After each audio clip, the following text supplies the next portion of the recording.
Several times before about ideological subversion. That is a phrase that I'm afraid some Americans don't fully understand. When the Soviets used the phrase ideological subversion, what do they mean by it? Ideological subversion is the process which is legitimate, overt, and open. You can see it with your own eyes. All you have to do, all American mass media has to do, is to unplug their bananas from their ears, open up their eyes, and they can see it. There is no mystery. There is nothing to do with espionage. I know that espionage intelligence gathering looks more romantic.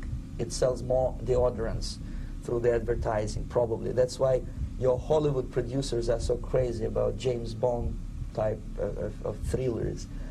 But in reality, the main emphasis of the KGB is not in the area of intelligence at all. According to my opinion and opinion of many defectors of my caliber, only about 15% of time, money, and manpower is spent on espionage as such. The other 85% is a slow process which we call either ideological subversion or active measures, активные мероприятия in the language of the KGB, or psychological warfare.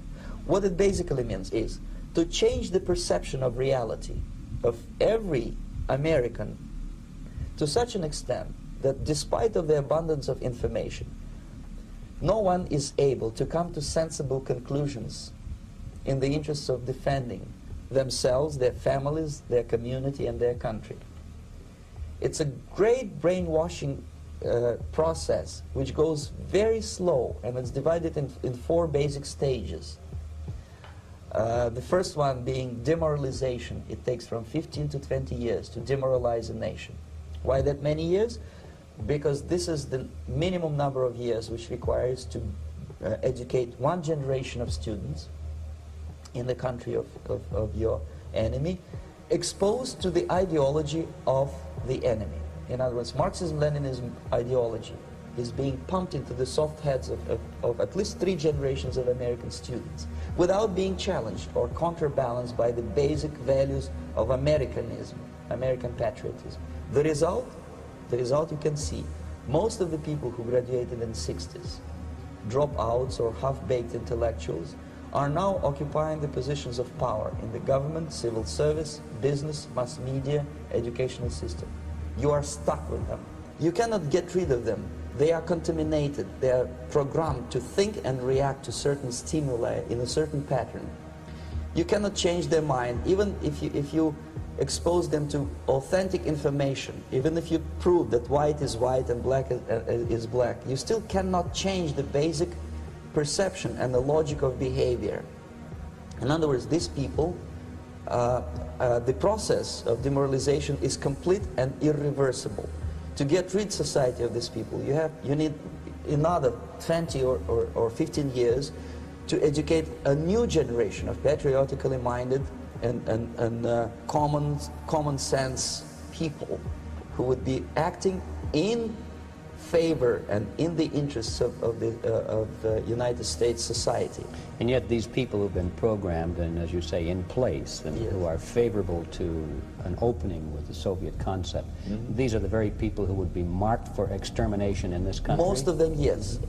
Simply because the psychological shock when they will see in future what the beautiful society of equality and social justice means in practice, obviously they will revolt. They will be very unhappy, frustrated people. And the Marxist-Leninist regime does not tolerate these people. Obviously they will join the links of dissenters, dissidents. Unlike in present United States, there will be no place for dissent in future Marxist-Leninist America. Here you can get popular like Daniel Ellsberg and filthy rich like Jane Fonda for being dissident, for criticizing your Pentagon. In future, these people will be simply squashed like cockroaches.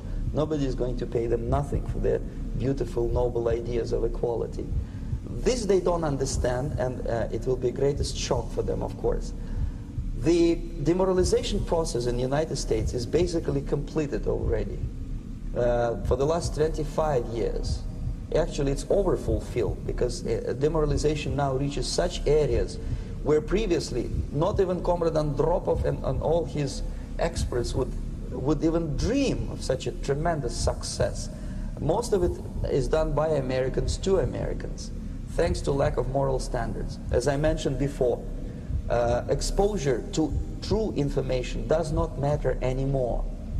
A person who was demoralized is unable to assess true information. The facts tell nothing to him. Even if I shower him with information, with authentic proof, with documents, with pictures, even if I take him by force to the Soviet Union and show him concentration camp, he will refuse to believe it until he is going to receive a kick in his fat bottom. When a military boot crashes then he will understand, but not before that. That's the tragic of the situation of demoralization. So basically America is stuck with demoralization, and unless, even if you start right now, here, this minute, you start educating new generation of Americans, it will still take you 15 to 20 years to turn the tide of ideological perception of reality back to normalcy and patriotism. The next stage is destabilization. This time, subverter does not care about your ideas and the patterns of your consumption. Whether you eat junk food and get fat and flabby, it doesn't matter anymore. This time, and it takes only from 2 to 5 years to destabilize a nation, what matters is essentials: economy, foreign relations, defense systems. And you can see it quite clearly that in some areas, in such sensitive areas as defense and economy, the influence of Marxist-Leninist ideas in the United States is absolutely fantastic. I could never believe it 14 years ago when I landed in this part of the world, that the process will go that fast. The next stage, of course, is crisis. It may take only up to 6 weeks to bring a country to the verge of crisis. You can see it in Central America now. And after crisis, with a violent change of power, structure, and economy, you have so-called the period of normalization. It may last indefinitely. Normalization is a cynical expression borrowed from Soviet propaganda. When the Soviet tanks moved into Czechoslovakia in '68, Comrade Brezhnev said, "Now the situation in brotherly Czechoslovakia is normalized." This is what will happen in the United States if you allow all these schmucks to bring the country to crisis, to promise people all kind of goodies and the paradise on earth, to destabilize your economy, to eliminate the principle of free market competition, and to put a big brother government in Washington, D.C., with benevolent dictators like Walter Mondale, who will promise lots of things, never mind whether the promises are fulfillable or not. He will go to Moscow to kiss the bottoms of new generation of Soviet assassins. Never mind. He will create false illusions that the situation is under control. Situation is not under control. Situation is disgustingly out of control. Most of the American politicians, media, and educational system trains another generation of people who think they are living at a peacetime. False. The United States is in a state of war, undeclared total war against the basic principles and the foundations of this system. And the initiator of this war is not Comrade Andropov, of course. It's the system. However ridiculous it may sound, the world communist system, or the world communist conspiracy, whether I scare some people or not, I don't give a hoot. If you are not scared by now, nothing can scare you. But you don't have to be paranoid about it. What actually happens now, that unlike myself, you have literally several years to live on unless the United States wake up. The time bomb is ticking with every second. The disaster is coming closer and closer. Unlike myself, you will have nowhere to defect to, unless you want to live in Antarctica with penguins. This is it. This is the last country of freedom and possibility. Okay, so what do we do? What is your recommendation to the American people? Well, the immediate thing that comes to my mind is, of course, There must be a very strong national effort to educate people in the spirit of real patriotism, number one. Number two, to explain them the real danger of socialist, communist, whatever, welfare state, big brother government. If people will fail to grasp the impending danger of that development, nothing ever can help United States. You may kiss goodbye to your freedom, including freedoms to homosexuals, to prison inmate. All this freedom will vanish, evaporate in 5 seconds, including your precious lives. The second thing, the moment at least part of the United States population is convinced that the danger is real, they have to force their government. And I'm not talking about sending letters, signing petitions, and all this beautiful, noble activity. I'm talking about forcing United States government to stop aiding communism. Because there is no other problem more burning and urgent than to stop the Soviet military-industrial complex from destroying whatever is left of the free world. And it is very easy to do. No credits, no technology, no money, no political or diplomatic recognition, and of course no such idiocy as grain deals to USSR. The Soviet people, 270 millions of Soviets, will be eternally thankful to you if you stop aiding a bunch of murderers who sit now in Kremlin and whom President Reagan respectfully calls government. They do not govern anything, least of all such complexity as the Soviet economy. So two very simple, maybe too simplistic answers or solutions, but nevertheless they are the only solutions. Educate yourself, understand what's going on around you. You are not living at the time of peace.